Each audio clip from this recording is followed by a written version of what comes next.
dikasihi oleh Tuhan, selamat berjumpa kembali di dalam acara Morning Call Departemen Pelayanan dan Kesaksian GPIB. Bersama dengan saya pada saat ini Bapak Ibu adalah Pendeta Karen Gracia Polnaya. Saya adalah pendeta jemaat di GPIB Jemaat Anugerah Beduai. Secara khusus melayani di 3 pos pelayanan dan kesaksian, yakni Bethel Selabe, Alfa dan Omega Ilai Pejugan, serta Torsina Semayang. GPIB Jemaat Anugerah Beduai sendiri berlokasi di Kabupaten Sanggau, Provinsi Kalimantan Barat. Dan saya sejak September 2017 melayani sebagai pendeta jemaat di GPIB Jemaat Anugerah Beduai. Bapak Ibu Saudara dikasih oleh Tuhan, sebelum kita masuk ke dalam pemberitaan firman Tuhan yang menjadi kekuatan bagi kita dalam menjalani aktivitas di hari ini, maka saya mengajak Bapak Ibu untuk membuka Alkitab terlebih dahulu. Pembacaan firman Tuhan di hari ini diambil dari Efesus 2 ayat 8 sampai 10. Efesus pasal 2 ayat 8 sampai 10. Dan jika sudah menemukannya, marilah kita tundukkan kepala, kita bersatu hati dalam doa. Mari kita berdoa. Tuhan yang maha baik, kami bersyukur padamu untuk hari yang Tuhan anugerahkan kepada kami. Terima kasih Tuhan untuk nafas kehidupan. Terima kasih untuk kesempatan yang Tuhan berikan bagi kami untuk berkarya di hari ini. Tuhan, sebelum kami memulai segala aktivitas kami akan membaca dan merenungkan firman Tuhan yang akan menjadi kekuatan dan semangat bagi kami dalam beraktivitas di hari ini. Kami mohon Tuhan mengurapi hati, pikiran, juga pendengaran kami. Sehingga ya Bapa, dengan kuasa Tuhan, dengan pengetahuan yang Tuhan berikan pula, kami mampu mengerti dan memahami firman-Mu dengan baik, serta siap untuk dipakai menjadi pelaku firman di dalam kehidupan sehari-hari. Dalam nama Tuhan Yesus kami berdoa. Amin. Bapak Ibu Saudara, saya akan membacakan Efesus 2 ayat 8 sampai 10 bagi kita sekalian. Sebab karena kasih karunia kamu diselamatkan oleh iman. Itu bukan hasil usahamu, tetapi pemberian Allah. Itu bukan hasil pekerjaanmu. Jangan ada orang yang memegahkan diri. Karena kita ini buatan Allah. Diciptakan dalam Kristus Yesus untuk melakukan pekerjaan baik yang dipersiapkan Allah sebelumnya. Ia mau supaya kita hidup di dalamnya. Demikianlah pembacaan Alkitab. Bapak Ibu Saudara yang dikasihi oleh Tuhan, ada ungkapan yang mengatakan bahwa pengalaman adalah guru terbaik. Lewat pengalaman kita mendapat banyak sekali pelajaran. Lewat pengalaman mau tidak mau kita harus kembali keingatan di masa lalu. Kalau pengalaman kita baik, pengalaman kita indah, maka sudah barang tentu kita tidak akan segan untuk mau kembali mengingat, bahkan menceritakan kepada orang-orang yang ada di sekitar kita di dalam hidup sekarang. Tapi kalau pengalaman kita kurang baik atau bahkan tidak baik, maka mungkin untuk mengingat saja kita enggan, apalagi untuk menceritakan kepada orang-orang di sekitar kita pada sekarang ini. Nah, Bapak Ibu yang dikasihi oleh Tuhan, mau tidak mau, toh pengalaman memberikan kita banyak sekali pelajaran. Jadi apa kita saat ini tidak pernah terlepas dari pengalaman kita di masa lalu. Pelajaran di masa lalu kita bawa di saat ini dan menjadi bekal di dalam kehidupan yang akan datang. Bapak Ibu Saudara, Rasul Paulus menceritakan tentang pengalaman hidup yang ia alami kepada jemaat di Efesus, dan itu tertulis di dalam ayat yang ketiga. Rasul Paulus tidak malu atau tidak enggan untuk menceritakan bagaimana dulunya Dia menjadi orang yang mengejar pengikut Yesus, bahkan juga membunuh para pengikut Yesus. Tetapi lewat pengalaman itulah justru ia bertemu dengan Sang Yesus sendiri, yang kemudian membawa ia ke dalam sebuah pertobatan yang sungguh dan membuat ia menjadi Rasul Paulus di saat itu.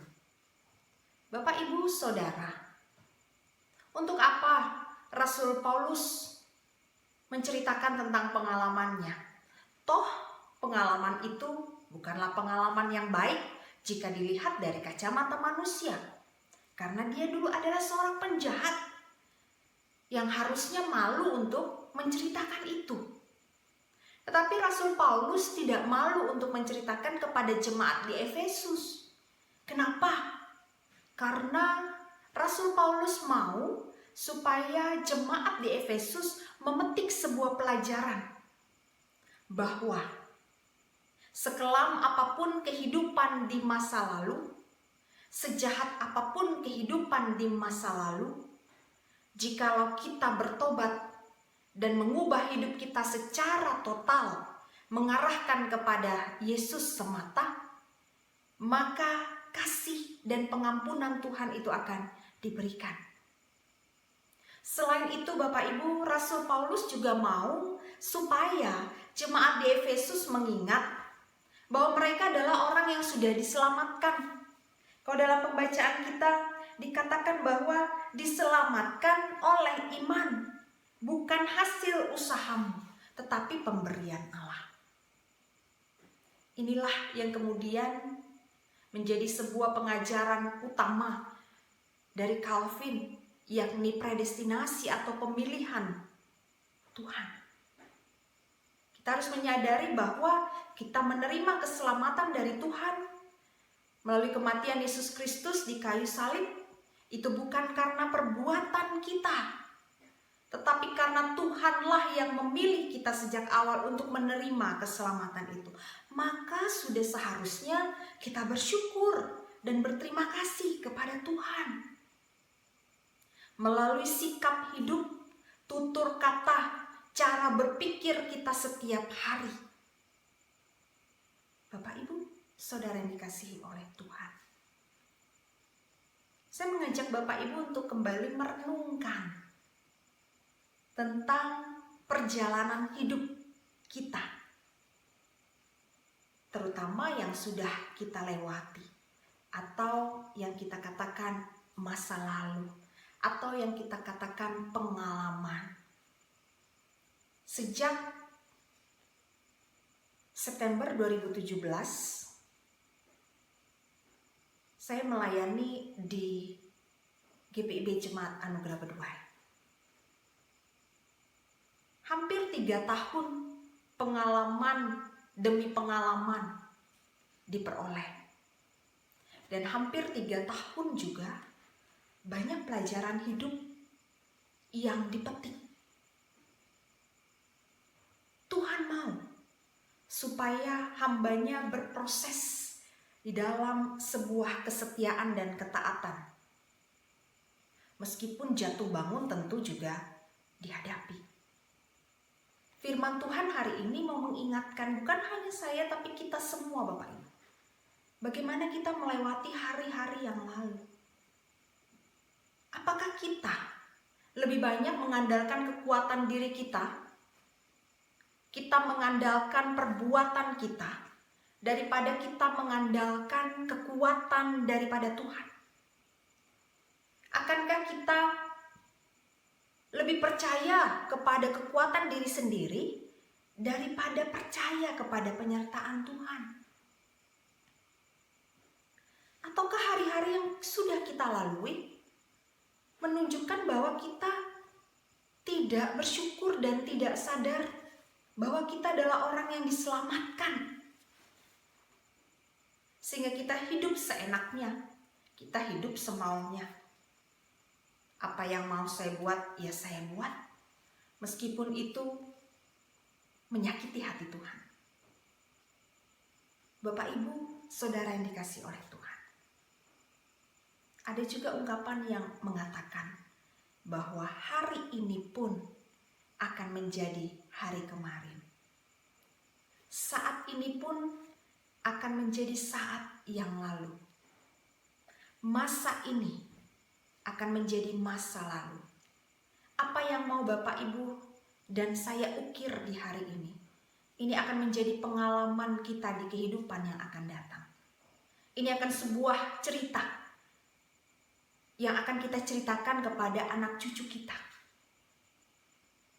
Tunjukkanlah bahwa kita adalah orang yang diselamatkan hanya oleh karena kasih karunia Tuhan, bukan karena perbuatan kita, Bapak Ibu. Sehingga sudah selayaknya kita hidup di dalam kepasrahan dan keberserahan kepada Tuhan. Karena Dialah yang punya kuasa, tidak layak kita memegahkan diri dan isilah hidup kita, Bapak Ibu, dengan hal-hal yang benar. Ingat, hari ini akan menjadi hari kemarin. Tuhan Yesus memberkati. Amin. Bapak Ibu, mari kita berdoa. Tuhan, kami bersyukur untuk firman yang baru kami dengar. Kami bersyukur Tuhan untuk perjalanan kehidupan yang membuat kami terus menyadari bahwa Tuhan ada dan terus ada. Tuhan yang sama di masa lalu kami, Tuhan yang sama di masa kini kami, dan Tuhan yang sama di masa depan kami. Tuhan yang baik, tapi Tuhan juga adalah Tuhan yang adil dan mau mendidik kami untuk hidup dalam kebenaran. Tuhan, kami bersyukur untuk keselamatan yang kami terima. Terima kasih banyak Tuhan, karena kami boleh menerima anugerah itu. Ingatkan kami Bapa, untuk senantiasa memberikan yang terbaik bagi Tuhan setiap hari. Tuhan, ampuni kami jikalau di masa lalu kami mengukir banyak sekali perbuatan yang tidak Tuhan kehendaki. Kami belajar dari itu semua. Kami berjumpa dengan Tuhan. Dan di hari ini, dengan keteguhan hati, kami menyerahkan hidup kami kepadamu. Tuhan Yesus yang Maha Baik, kami mau berdoa ya Bapa, untuk segala pergumulan yang dirasakan, baik oleh bangsa ini, baik oleh kehidupan kami pribadi lepas pribadi, keluarga lepas keluarga, ataupun juga yang dihadapi oleh jemaat di mana kami bersekutu bersama. Kiranya Tuhan, Engkau berkenan memberikan kuasa, kekuatan yang asalnya daripadamu saja. Kami mengandalkan kekuatan-Mu Tuhan. Kami tidak memegahkan diri kami karena siapakah kami kalau bukan Tuhan yang membuat kami ada sebagaimana ada saat ini. Bantulah kami Tuhan dengan hikmat Tuhan untuk melewati segala kehidupan yang penuh dengan lika-liku ini. Dan Tuhan Yesus, kami pun juga rindu akan kehidupan yang boleh kembali normal seperti sedia kala. Kami akan menghadapi situasi new normal yang tentu tetap berbeda dari yang lalu. Siapkanlah kami Tuhan, bukan hanya fisik kami tapi juga mental kami, sehingga kami siap untuk melewati perubahan demi perubahan, tapi tetap mengarahkan hati kami kepada Tuhan dan terus berharap bahwa Tuhan tentu akan campur tangan terhadap apa yang terjadi saat ini, yakni merebaknya virus corona. Tuhan Yesus yang Maha Baik, biarlah kiranya ya Bapa, keberserahan kami kepadamu ini senantiasa dapat kami lakukan setiap hari, tidak ada hentinya. Kami percaya Tuhan bahwa Tuhan beserta dengan kami. Sebab itu Bapa, ketika kami akan mengawali hari ini, biarlah kami boleh mengawalinya dengan sukacita, damai sejahtera daripada Tuhan. Berikan kami sehat, kuat, dan juga hikmat ya Bapa, sehingga banyak hal benar yang kami lakukan di hari ini sebagai bentuk syukur kami atas anugerah keselamatan yang sudah Tuhan berikan. Inilah doa kami Bapa, inilah syukur kami yang kami naikkan hanya dalam nama Tuhan Yesus, Tuhan dan Juru Selamat kami yang hidup. Amin. Terima kasih Bapak Ibu sudah menyaksikan Morning Call di hari ini. Selamat beraktivitas. Tuhan Yesus memberkati.